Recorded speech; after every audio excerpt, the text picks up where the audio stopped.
Echoes of real horror based on real life.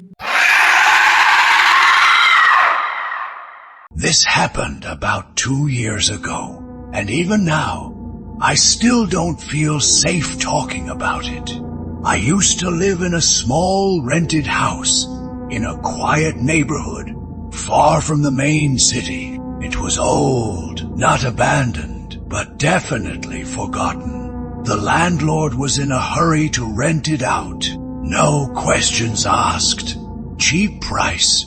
That should have been my first warning, but I didn't think much of it at the time. The first few nights were normal, quiet, peaceful, too peaceful, until the noises started. It always began around the same time, a faint scratching sound, right above my ceiling.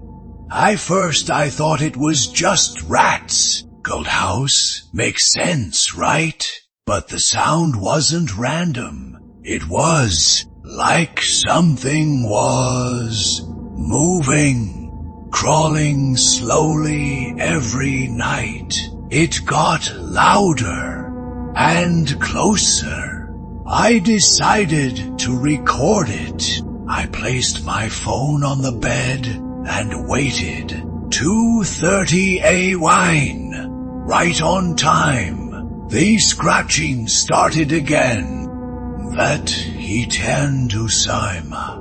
But this time there was something else, a soft dragging sound, like something heavy was being pulled across the ceiling. I felt my chest tighten. This wasn't normal. I grabbed a broom and gently tapped the ceiling. The noise stopped instantly. Complete silence. For a few seconds, I thought it was over. Then, something tapped back. 3 slow knocks. Right above my head.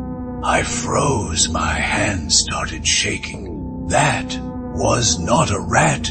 That night, I didn't sleep. The next morning, I told my landlord. He didn't seem surprised. He just smiled and said, "Old houses make noises."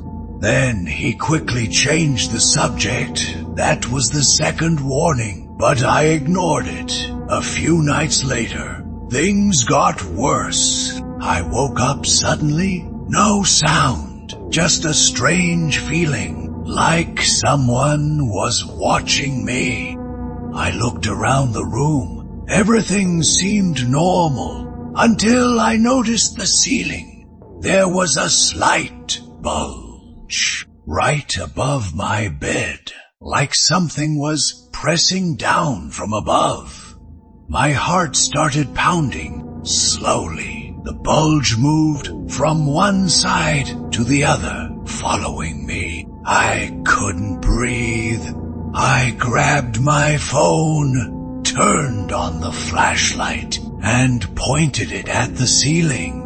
The movement stopped, but I knew it was still there, watching, waiting. The next day, I decided to check the attic. I had never been up there before. The access door was in the hallway, small, wooden, barely used.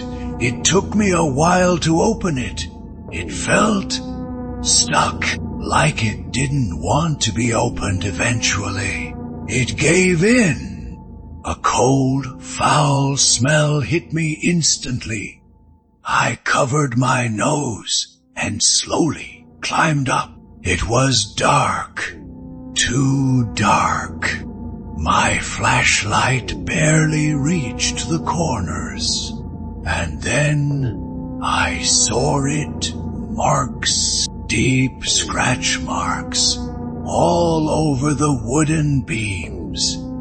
Not small ones, long, wide, almost human. My stomach dropped in living up there for a long time. Then I heard it right behind me, slow, wet breathing sound. I turned around. Nothing, but the sound was getting closer, and then a whisper right next to my ear.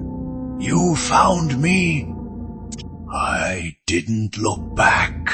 I climbed down, slammed the attic shut, and left the house that same day. I never went back. But here's the worst part. A week later, I checked the recording from that night, the one I made at 2:30 a.m. The scratching was there, the dragging sound too, and the 3 knocks. But after that, there was something else. A voice, clear right next to the phone. It said, "I'm under you now."